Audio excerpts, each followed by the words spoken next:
Virus free plants through meristem culture. Meristem culture के द्वारा virus free plants तैयार किए जा सकते हैं। ठीक है, तो पहले देखते हैं कि इसकी क्यों ज़रूरत पड़ती है।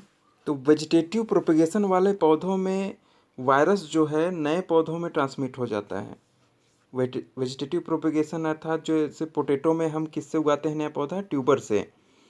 तो कंद से नया पौधा उगाते हैं, तो इसमें क्या होता है कि अगर पोटैटो प्लांट में वायरल इन्फेक्शन है तो वो नए पौधे में अपने आप ट्रांसफ़र हो जाता है ट्यूबर के माध्यम से। कैसे? जैसे ट्यूबर में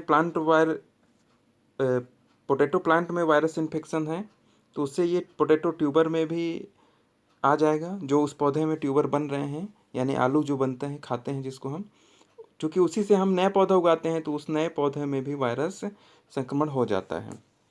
ठीक है, तो ऐसे में क्या होता है कि हमको वायरस फ्री प्लांट प्राप्त करने की ज़रूरत होती है, तो वो हमको नहीं मिल पाता है यहाँ पर। तो उसके लिए हम वायरस फ्री प्लांट्स हम प्राप्त कर सकते हैं किसके माध्यम से, मेरिस्टेम कल्चर के माध्यम से। वो कैसे होता है आगे देखते हैं।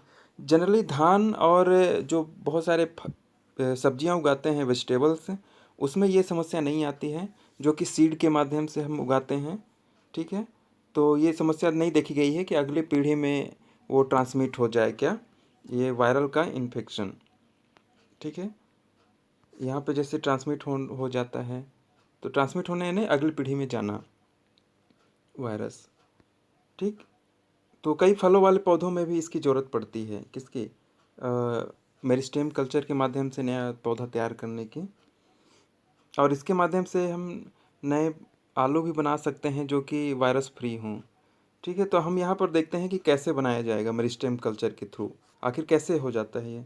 तो मेरिस्टेम कल्चर के माध्यम से उत्पन्न होने वाले पौधे वायरस फ्री होते हैं। ठीक है, क्यों? मेरिस्टेम कल्चर में मेरिस्टेमेटिक टिश्यू को एक्सप्लांट के रूप में यूज किया जाता है। और जो ये मेरिस्टेमेटिक सेल्स हैं, ये इनमें क्या होता है, सेल डिवीजन लगातार होते रहता है। क्या होता है, सेल डिवीजन बहुत तेज़ी से होता है, रैपिडली यानी तेज़ी से। ये लगातार तेज़ी से विभाजित होती हैं, जिसके कारण क्या होता है कि नई नई कोशिकाएं लगातार बनती हैं। और इन लगातार नई सेल्स बनने से वायरस का इन्फेक्शन नहीं हो पाता है। जो तुरंत नई कोशिकाएं बनी हैं उनमें वायरस का इन्फेक्शन नहीं हो पाता है। ठीक है, तो इसलिए मेरिस्टेमेटिक कोशिकाओं को या टिश्यू को एक्सप्लांट के रूप में उपयोग करना अच्छा रहता है।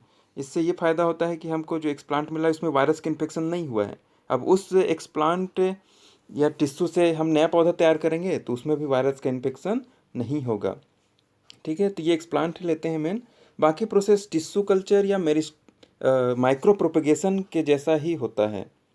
टिश्यू कल्चर या माइक्रो प्रोपेगेशन के जैसा ही होता है, जो कि हम नया पौधा तैयार करते थे। ठीक है, तो इसमें बस ये अंतर यही है कि हम यहाँ पे मेरिस्टेमेटिक कोशिकाओं से ये क्या लेते हैं, एक्सप्लांट लेते हैं। मेरिस्टेमेटिक कोशिकाओं को एक्सप्लांट के रूप में यूज करते हैं। ठीक है, उसके बाद देखते हैं ये जैसे मेरिस्टेमेटिक टिश्यू कहाँ से हम ज़्यादातर लेते हैं, एपिकल बड से। पौधे के जो सबसे ऊपरी भाग होता है, ठीक है, किसी भी ब्रांच का, तो वहाँ पर एपिकल बड रहता है, तो उसको हम निकाल लेते हैं। और सबसे पहले उसमें एपिकल मेरिस्टेम होता है। फिर सबसे पहले उसको हम डिसइंफेक्ट करते हैं, डिसइंफेक्शन। ठीक है, डिसइंफेक्शन के लिए क्या होता है, सोडियम हाइपोक्लोराइड का उपयोग किया जाता है। यहाँ पे किसका उपयोग किया जाता है, ये टी होगा ना, सोडियम हाइपोक्लोराइड। इसमें 5 मिनट तक रखते हैं, इसका डाइल्यूटेड सॉल्यूशन होता है। तो ये क्या होते हैं कि जो बैक्टीरिया हैं वो सब नष्ट हो जाते हैं। ये बैक्टीरियासाइडल का काम करता है। ठीक, तो पहले तो हम एपिकल बड को क्या कर लेते हैं, डिसइंफेक्ट कर लेते हैं, बैक्टीरिया वगैरह किल कर लेते हैं। उसके बाद एक स्टेप है यहाँ पर, इसको हम बाहरी आवरण को हम निकालते हैं कुछ कुछ। जैसे साइड में ये जो पत्तियाँ लगी हुई हैं, एपिकल बड में साइड में पत्तियाँ होती हैं, उसको हम हटा दिए, बाहरी एपिडर्मल लेयर को हटा देते हैं। ठीक है, जिससे हमको बीच के जो मेरिस्टेमेटिक कोशिकाएँ हैं वो मिल जाएँ। तो ये काम हम शार्प ब्लेड नाइफ से करते हैं, बहुत यानी धारदार नुकीला चाकू का उपयोग किया जाता है, ये जो लैब में उपयोग होते हैं। ठीक है, फिर उसको हम क्या करते हैं, टिश्यू कल्चर जैसे ही इनोकुलेशन करते हैं। क्या करते हैं, इनोकुलेशन ऑन कल्चर मीडियम। ठीक है, जैसे ये कल्चर मीडियम है, इसमें हमने डाल दिया, ये कल्चर मीडियम यहाँ पे है, और ये ऊपर से कॉटन प्लग लगा होता है जिससे हवा तो जाए पर बैक्टीरिया ना जाए। कॉटन प्लग का काम क्या होता है, हवा अंदर पास हो जाए पर बैक्टीरिया अंदर न जा पाए। ठीक है, तो एक्सप्लांट को हम यहाँ पे डाल देते हैं, उसको खोलकर एक निश्चित माहौल में लेमिनार एयर फ्लो के अंतर्गत हम डालते हैं, जिससे इन्फेक्शन नहीं हो पाता है ना इनोकुलेशन के दौरान। ठीक, ये टिश्यू कल्चर में हमने देखा है। उसके बाद हम टिश्यू कल्चर जैसे ही करते हैं तो सबसे पहले कैलस बन जाता है, यहाँ पे है ना, ग्रोथ होती है, कोशिकाएं विभाजित होती हैं, सेल डिवीजन होता है तो कैलस बन गया। फिर उसको हम दूसरे कल्चर मीडियम में ट्रांसफ़र करते हैं जिसमें सूट रिजनरेशन होता है। इस कल्चर मीडियम में साइटोकाइनिन ज़्यादा मात्रा में होता है, तो यहाँ पे सूट्स बनने लगते हैं, ऊपरी भाग तने बनते हैं जिसमें फूल पत्तियाँ होती हैं और तना होता है ना छोटा सा, उसमें अभी जड़ नहीं बना होता है। उसके बाद फिर हम रूट रिजनरेशन करते हैं ये, तो रूट रिजनरेशन में क्या बनता है, जड़ बनने लगता है। यहाँ पे देखिए ये क्या बनने लगा, जड़। इसमें हम ऑक्सीजन ज़्यादा मात्रा में लेते हैं, ये भी कल्चर मीडियम फिर से चेंज करते हैं जिसमें ऑक्सीजन ज़्यादा मात्रा में हो, तो उसमें रूटिंग होने लगता है, रूट रिजनरेशन होने लगता है। ठीक है, रूट बन गया, उसके बाद फिर इसको वातावरण के संपर्क में लाते हैं जिसको हम हार्डनिंग या एक्लेमेटाइजेशन कहते हैं। हार्डनिंग यानी उसको मजबूतीकरण करना, यानी वातावरण में, नेचुरल वातावरण में रहने लायक हो सके। एक्लेमेटाइजेशन भी वही मतलब होता है कि नेचुरल वातावरण में जीने लायक उस पौधे को तैयार करना। ये इन विट्रो और एक्स विट्रो होता है, इसके ऊपर एक नया अलग से वीडियो है तो उसको आप देख सकते हैं। इसमें जनरली कोकोपीट यानी जो कि नारियल के छिलके के बुरादा टाइप का होता है उसको यूज किया जाता है। ठीक है, और फिर हार्डनिंग के बाद इसको पॉली बैग में या जहाँ भी ट्रांसफ़र करना है वहाँ पे कर लेते हैं, और जिस तरीके से यूज करना है उसको किया जा सकता है। एक तरीका और है कि इसको हम अलग से स्टॉक मेंटेन कर सकते हैं।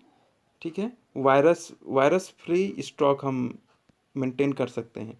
लगातार हम इन पौधों को कल्चर करते रहते हैं या कैलस को कल्चर करते रहते हैं, या जो ये छोटे पौधे बने हैं इसको हम रिजनरेट कर सकते हैं, मतलब स्टॉक मेंटेन कर सकते हैं लंबे समय तक, जिससे पौधे भी हमको मिलते रहें। ठीक है, तो ये हो गया, ये प्रोसेस है पूरा। ठीक है, जो टिश्यू कल्चर जैसा ही होता है, बस शुरू का थोड़ा अंतर होता है, जहाँ पर एपिकल बड से ही या किसी मेरिस्टेमेटिक कोशिका से ही लेते हैं। ज़्यादातर एपिकल बड यूज होता है जहाँ पर कोशिकाएं लगातार विभाजित होती हैं।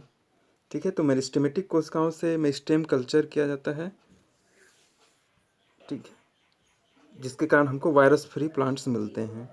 और ये बहुत सारे फल के पौधों में, जिसको वेजिटेटिवली हम उगाते हैं, उनमें यूज किया जाता है, आलू में भी यूज किया जाता है। ठीक है, जब पोटैटो ट्यूबर ऐसा हमको ना मिल पाए जो कि वायरस फ्री हो, ठीक है, तब हम ऐसा उपयोग किया जाता है वायरस फ्री प्लांट्स प्राप्त करने के लिए। वायरस फ्री पोटैटो ट्यूबर उससे फिर उगाए जा सकते हैं। तो ये काफ़ी इम्पोर्टेंट टेक्निक्स हैं,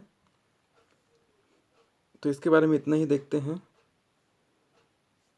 ठीक है, सीड के थ्रू जो बहुत सारे पौधे उगते हैं उनमें ये समस्या नहीं आती है ना, तो किस में आती है समस्या, वेजिटेटिव प्रोपगेशन वाले पौधों में, जिसमें वायरस का इन्फेक्शन हो जाए तो वो अगली पीढ़ी में भी चला जाता है, क्योंकि हम या तो उसी के ट्यूबर से उपयोग करते हैं या उसके किसी तने या बल्ब का उपयोग किया जाता है नए पौधे उगाने में। जैसे केलों में भी उपयोग किया जाता है, केला का पौधा में, बनाना, और बहुत सारे फल को भी हम क्या करते हैं, कटिंग से या कलम लगा के या गूटी लगा के नया पौधा हम तैयार करते हैं।